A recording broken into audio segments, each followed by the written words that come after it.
everyone. Campbell and David here from the Lane Cellars in Orange, and we are here in a beautiful bluestone building with Dan Shaw from Philip Shaw Wines. G'day, Dan. G'day, mate. Pleasure to have you. Great to be here.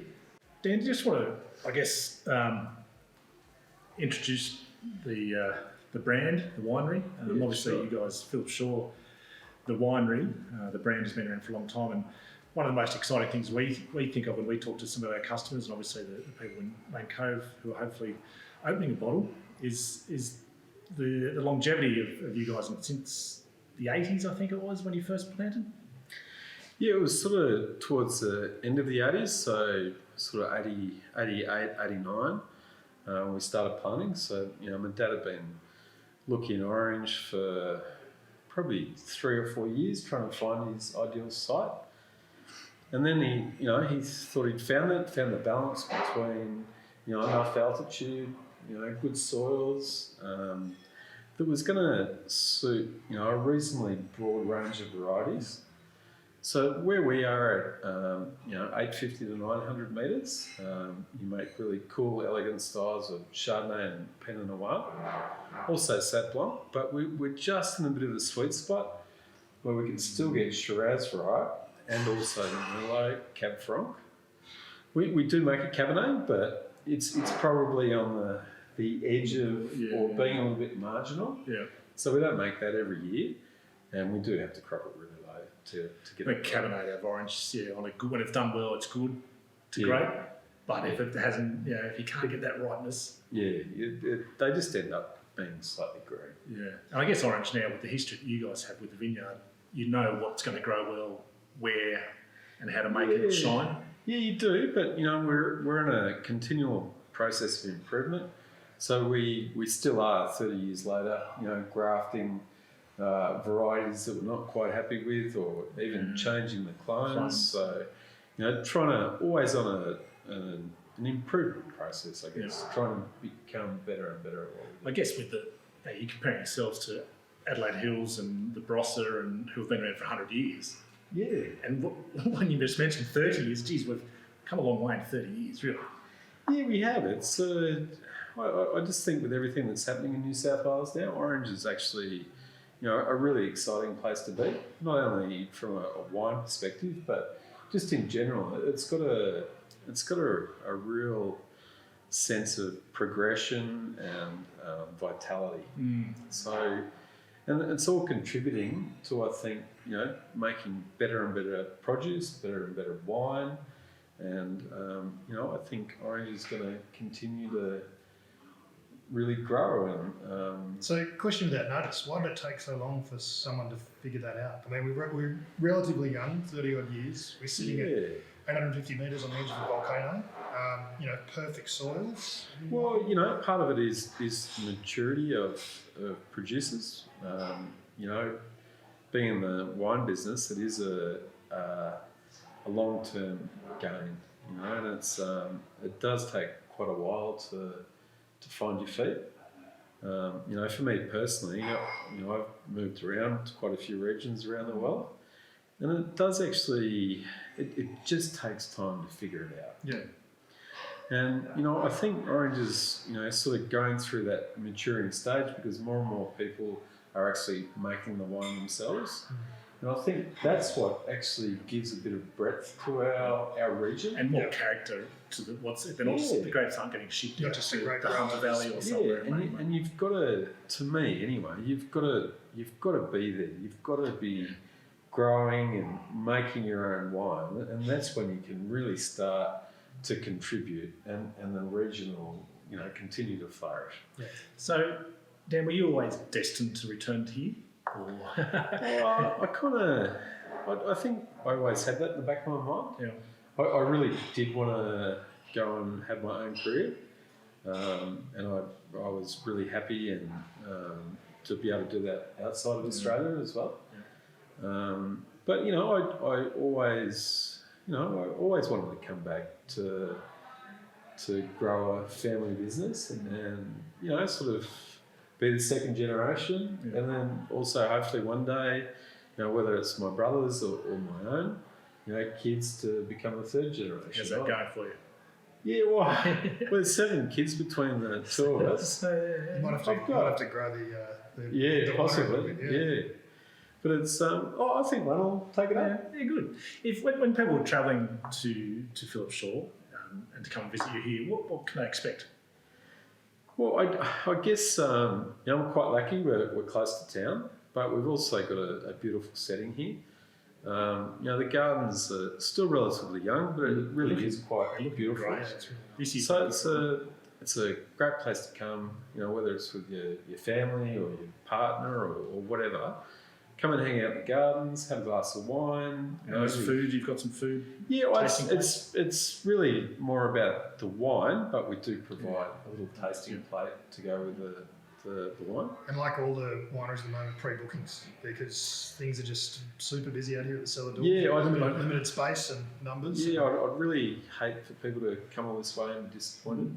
So yes, if they can pre-book, we really are close to being booked out, especially on the weekends for a month ahead. So come midweek.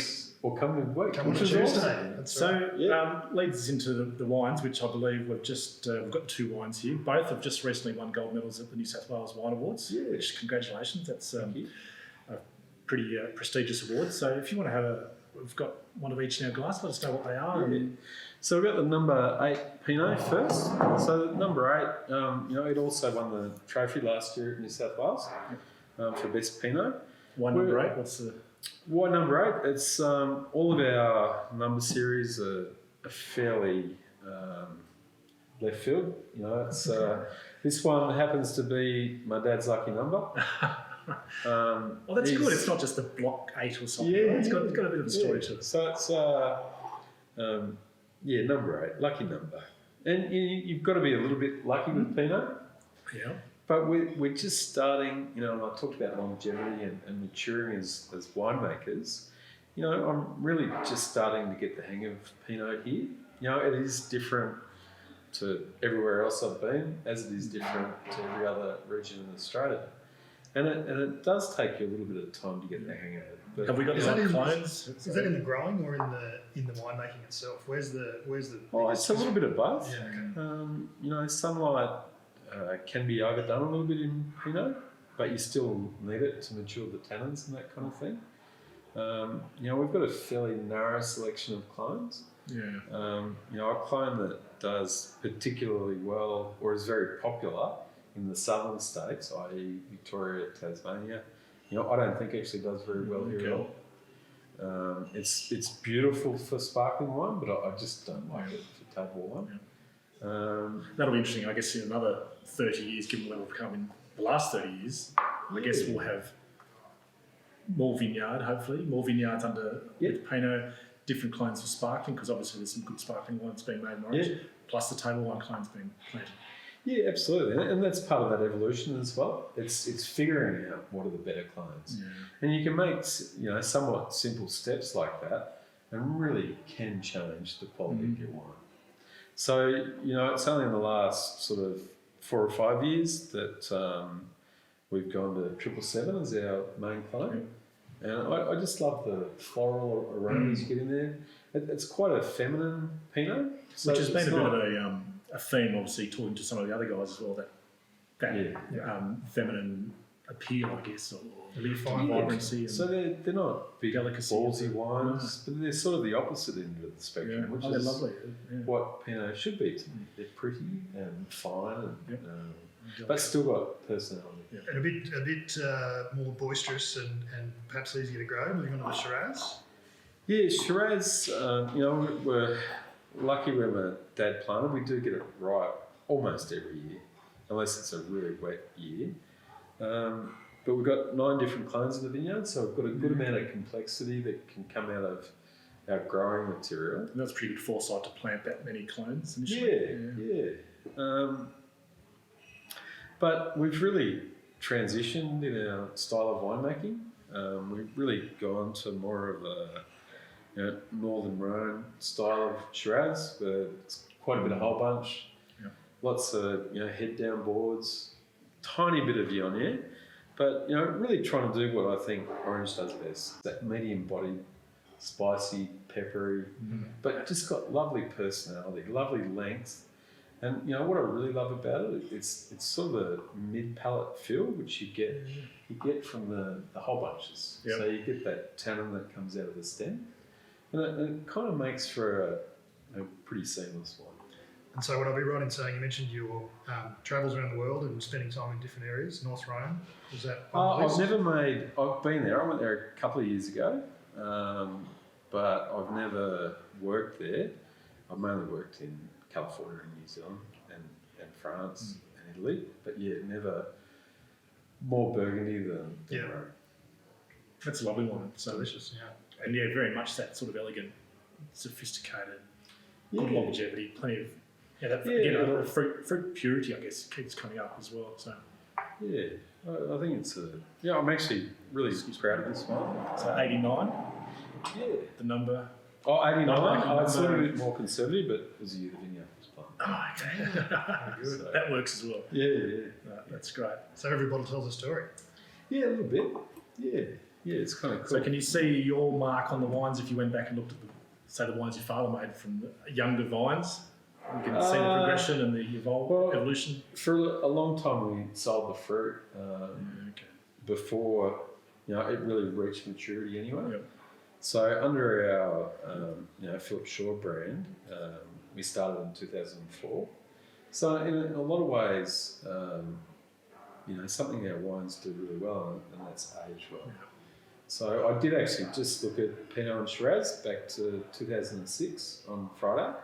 And you can really see changes, but there still is an underlying quality in there or similarity, albeit you package it slightly different, you wrap it slightly differently, but it is the vineyard coming through. it is the vineyard coming through, and it's also the seasons coming through as well, because you do try and adapt to the seasons. You try and make the wine the best you can for that season. Given what you've been presented out of the... Yeah. So invariably, even though my dad may have made it, or I may have made it, you still see changes anyway. Yeah. Even within his subset of wines and within my subset of wines. Well, these are lovely wines, and anyone, as I used to say, do yourself a favour and grab some of these.